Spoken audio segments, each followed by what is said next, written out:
Hey friends, it's Enchanted. I hope everything is well with you guys. I just had an important point that maybe not that important, but an interesting point that I wanted to bring up about competition in K-pop. Lots of us view competition kind of bad because people take it a little too far sometimes. I think healthy competition is good in K-pop. And as we both know, the K-pop queens of the fourth gen, Itzy and Aespa, are both coming back. I think a week apart from each other. Aespa's coming back first with their mini album Girls, and then Itzy is coming back with Checkmate. So I just thought it was interesting that Itzy. First of all, I'm a Mitzi at heart. That's my favorite K-pop group. I just thought it was really interesting that Itzy kind of waited for Aespa's move. You know what I mean? I don't know if it was intentional, but Itzy had come back before Aespa with Crazy in Love, and then Aespa came back with Savage. So generally you would think that Itzy would then come back again first, since they came back first last time. But it seemed like they waited for Aespa's move. I mean, I don't know if it was intentional, but with the whole checkmate title, I was thinking like, okay, were they like, saying, okay, you made your move, now checkmate, so they like the healthy competition. It kind of reminds me of, I heard this story of when SNSD was the biggest girl group, and everybody kind of moved, all the other girl groups, when SNSD would announce a album, all the other girl groups would space out. They would push their comebacks back. No one wanted to compete with SNSD except for Tiara, who was also a pretty popular girl group back then. They moved their comeback 2 weeks ahead of time to compete with SNSD. I don't think there's anything wrong with healthy competition. I think it's kind of interesting. It makes the fans work a little harder.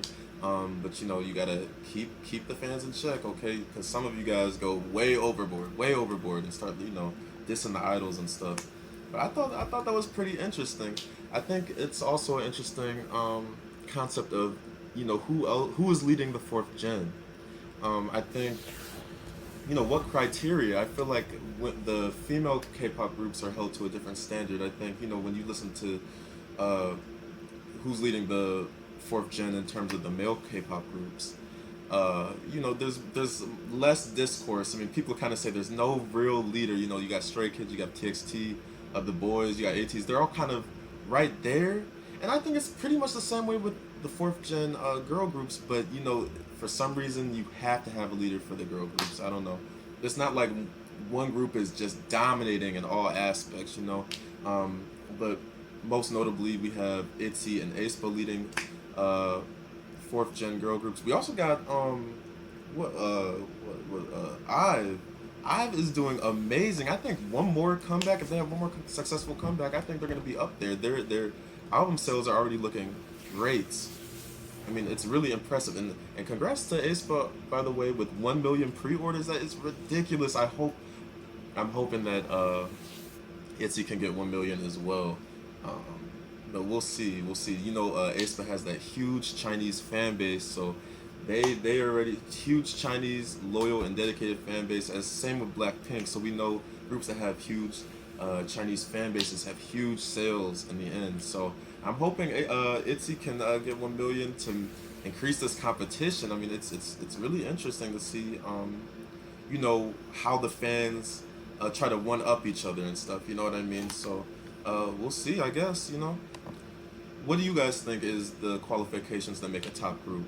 Because I mean, if we're going by charting or just Korean charting, it's Aespa by far, or Ive has been charting pretty well too. If we go by sales, I think that would be Aespa as well. I do think that since they do have stronger Chinese fans, I think their sales will be a little bit bigger than Itzy's. But Itzy generally has better Spotify numbers. So if we're talking about internationally, I think I would go with Itzy.